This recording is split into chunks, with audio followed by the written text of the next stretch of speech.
Мен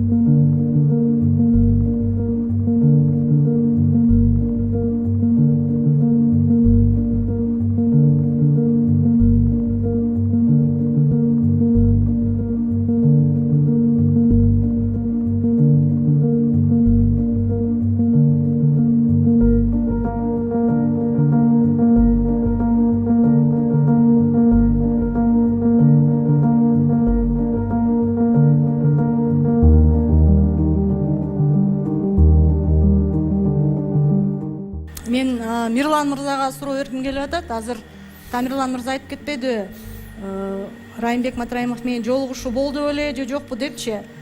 Анан мен жолуккам. Тамирлан мырза, Чайна Таун кафесинде мен былтыр октябрда Райымбек Матраимов менен жолуккам. Ошол жерде шайлоо жөнүндө сөз болуп калды. Анан мен айттым да, Мирлан мырза, сизге суроо берип атам. Мен сурадым. Эми президенттин батасы болмоюнча бир дагы партия шайлоого аттанбайт эле. 1 жыл мурун даярдык башталган.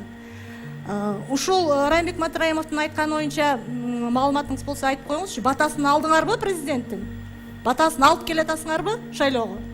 Бата менен элге көрөт, жамгыр менен жерге көрөт демекчи, баардыгыбызга кыргыз элинин батасын алган насип этсин.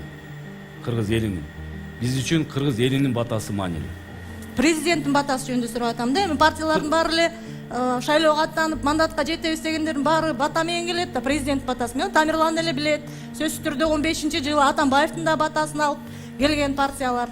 Анан азыр кандай бата алдыңарбы деп сурап атам да.